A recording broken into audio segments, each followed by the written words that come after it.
So this is where the provision of God comes in. My story, my testimony. Hey guys, welcome to part 2. I had to cut the video into 2, so forgive me. I didn't want it to be too long. Welcome to part 2 of life updates since I've been away for 9 months. So if you're new, chance on this video, you should go watch the first one before you come to this one. That's for April that I posted my last video. Like I said, my divorce has been finalized. I got my certificates. My mom passed away on the 2nd of September, and our family wanted us to do the funeral immediately because they felt that she had suffered in her final days, and so there was no need for us to keep her in the mortuary for like a long time. I was never able to visit the mortuary because I couldn't bring myself to believe that she had actually left and like she's no longer alive. You know, I even had a dream about her like hugging me so tight that I could see her pores. You know, I never understood that dream. I hope one day I do. Like she was hugging me like so tight, like she wanted to strangle me. Like the tight was so hard, and I think I'm getting the hang of it. In like she was comforting me, and the tightness was kind of telling me to be very strong and stand. So if those of you who came for the funeral, you realize that I wasn't crying as much as my sisters were because I couldn't comprehend it in my mind because I was with her like a lot.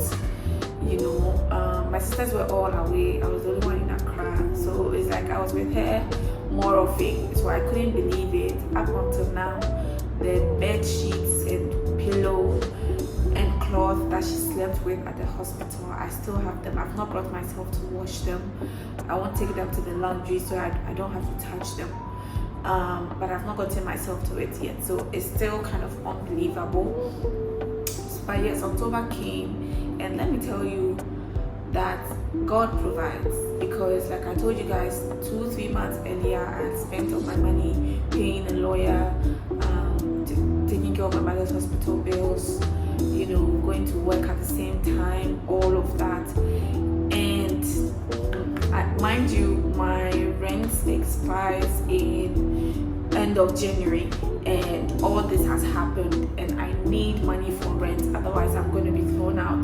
So this is where the provision of God comes in. My story, my testimony, because trust me, I have not gone hungry ever since my mother died. If I went hungry, it was deliberate because I didn't want to spend the money I had because I was thinking of tomorrow.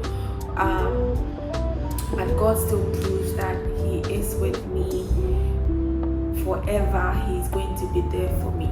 So October came, we quickly did the funeral preparation. So like it was a lot because the person died 2nd September.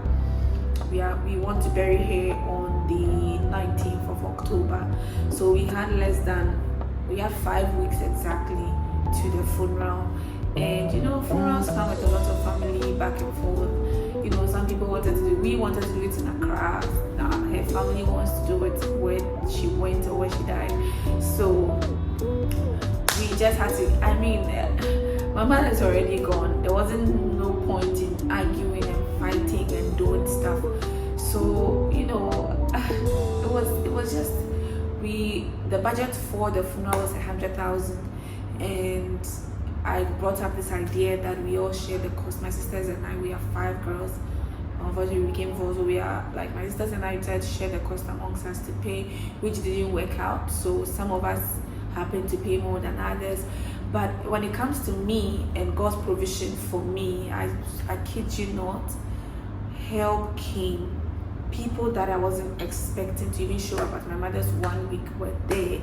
And I am so grateful for the community I've made on Instagram. I'm grateful for the people I have met through social media. It came in a clutch. Like people would just call me and be like, Cheryl, I'm so sorry for your loss and blah, blah, blah. But the next thing I see is an alert, 1,000 cities, 500 cities, whatever. And like at that time, every city went a long way.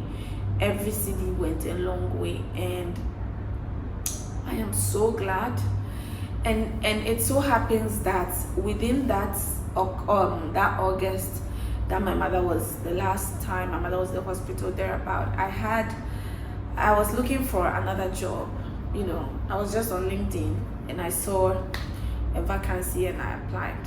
Honestly, when I saw HR assistant, I was like, I'm an officer, why go for an assistant role? So I shared the role with my mentors and people who were above me, and then I was telling them, this is what I saw, maybe I should apply. It's DHL, I don't know, let me have a change of scenery, a change of job, let's see what goes. It was never like my full thoughts that, oh, I'm going to leave my job, because already my mom is in the hospital. I need the money. There's no need changing jobs or sitting at home.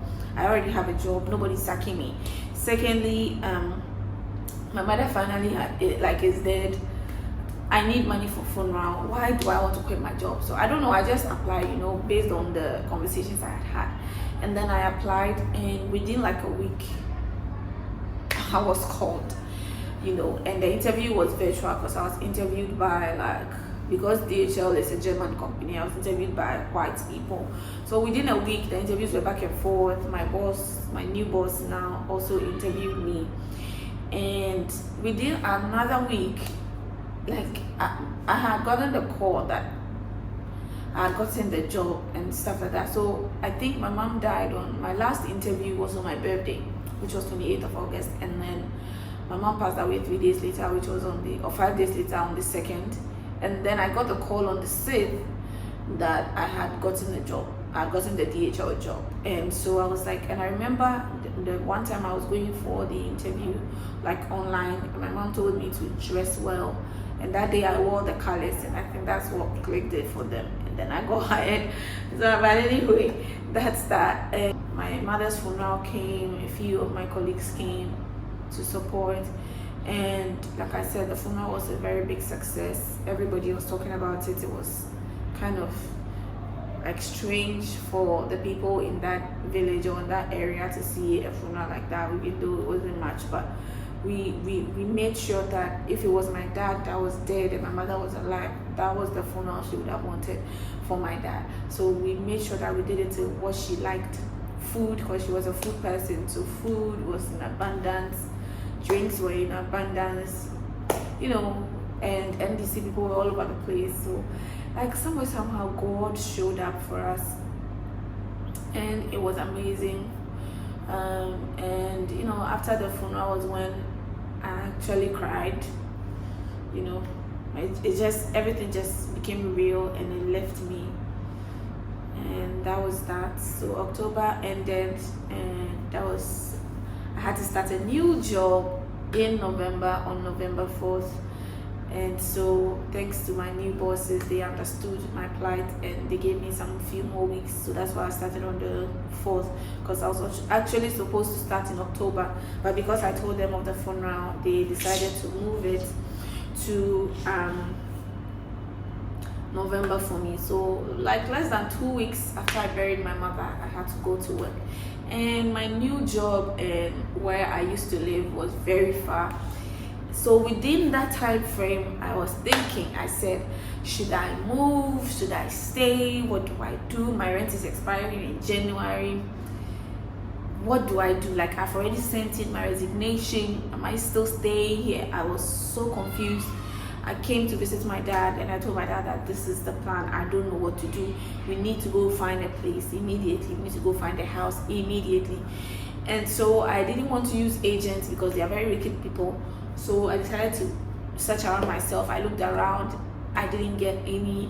I went with my dad. We started walking around the places that I wanted.